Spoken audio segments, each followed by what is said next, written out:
Well, hello, everybody, and welcome to the Art, Money, Success podcast. I am your hostess, Maria Brophy, and today I'm going to talk to you about how to get in with the big decision makers and sell more art.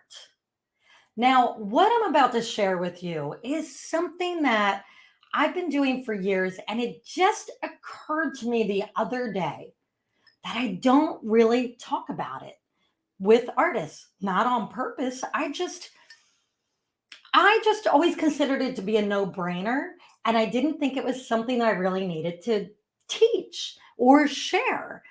And maybe I didn't even realize how well it worked.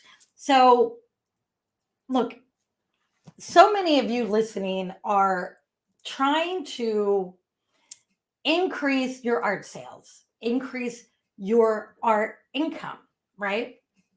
But the mistake that many artists make is they want to figure out how to do it from the safety of their own home, never venturing out.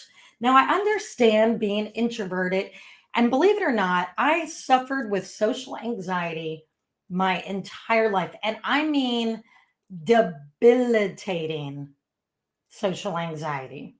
I couldn't speak in public until I was in my 30s, literally was not capable of it. I would have heart palpitations and fainting spells. I mean, it was pretty crazy, serious stuff. It took me years to get over, lots of coaching with public speaking coaches and so forth to overcome it. And thank God I overcame it because it opened up a whole new world for me. But anyway, what does this have to do with you, my dear artist? So what this has to do with is when you look at artists who are really successful doing big things, like I'm going to use Gray Malin as an example. He is a photographer. He is highly successful. He's in the luxury market. So if you go to Gray Malin's website, you will see the kind of work he does. It's distinctive art style and theme.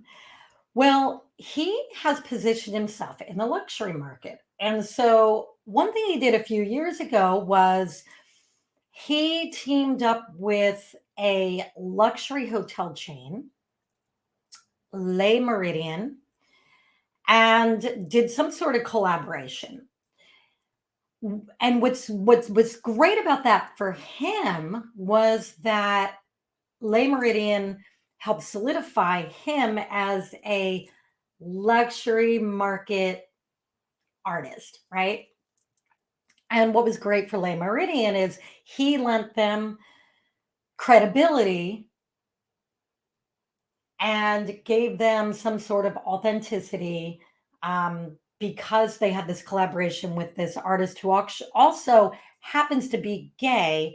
And the gay market is actually up until recently, really a hugely untapped market, um, which is crazy because it's also a very wealthy market. So, where was I going with Gray Malin? So here's where I was going with it. You don't get big deals like that hiding away in your house, on the internet, on the computer, sending people Instagram messages. You get big deals like that by going places and meeting people, meeting the decision makers. Now, let's say your sites aren't set that big, right? Let's say you just want to be sponsored by an art supply company, a company that makes the medium that you the medium and the brand that you prefer to use, and you would love to be sponsored by them. You have to go and meet people. So how do you meet these people? There are trade shows, there are conventions, there are events, there are things that people in every industry go to. So I'm going to tell you why I decided to talk about this today, because just this week, my husband Drew and I made, oh my gosh, we got possibly one of the biggest deals of our lives to create artwork for an upcoming um, surf park, wave park, which is kind of like a Disneyland for people who like to surf. And the potential of this deal is like this could be $1 million deal for us.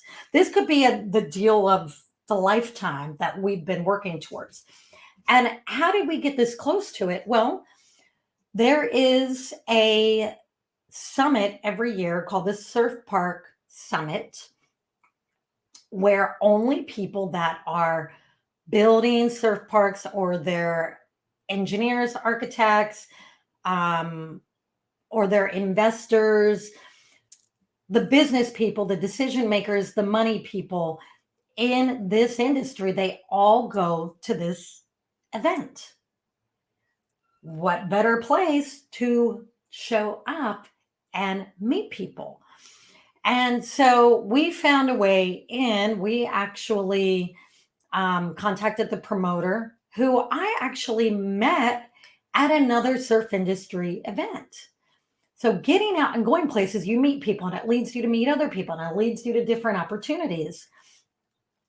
And you have to create opportunities for yourself. So this person didn't come up to me and say, hey, we'd love to have you come do something at our event where all your potential clients are going to be. No, talking to him and I said, hey, we'd love to contribute something great to your event. How about we have Drew Brophy come and do a live surfboard painting at your event? We'll entertain your guests.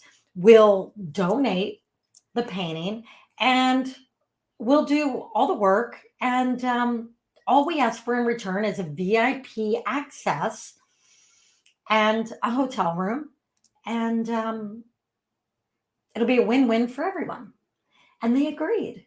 And this isn't the first time I've done this. I've actually done this numerous times over the years where we find a way to contribute to an event and we get them to pay our costs to go. And we get VIP access. What's great about the VIP access is you get to go to the VIP functions. Now, all the most important decision makers are at those VIP functions. And then what do you do when you're there? Well, you just talk to people. You don't sell anything. You just talk. You ask them. You ask them questions about themselves. Ask them questions about their wife, their kids. There's Everybody loves to talk about their family. Everybody loves to talk about the things that they're passionate about. And that's how you develop relationships. So I know that a lot of you listening to this have excuses and reasons for not doing this. And I want you to check your excuses at the door because you can do this in your town. You don't have to go as big as like a big trade show far away. You can start in your own small town by going to your local business mixers. Every town has like a business organization. I'm drawing a complete blank as to what is it, what it's called, but every town has one. So you should join that business association in your town and go to their events, and you will meet all the business owners in your town. So start there. Then, if you have a passion for something, let's say you have a passion for painting horses, there are a million events for horse lovers, for equestrian activities. Go to those events and meet people. If you're into music, go to the music events like the trade shows, the events, the trade shows where they're selling musical instruments. I mean, there's a million things you can do. And I want to invite you right now to grab a pen and a piece of paper. And I want you to write down 3 different types of events that you could attend where you will meet some decision makers. write it down. I find that what we write down on a piece of paper comes true. All right, I'm going to give you one last tip for those of you who are all in on this idea. Before you go to the event, I want you to make a list of the people you want to meet. And you can be specific by writing down their names, which I did before I went to this surf park summit. And I met all the people on my list within the first 3 hours, by the way. That's the magic of writing things down.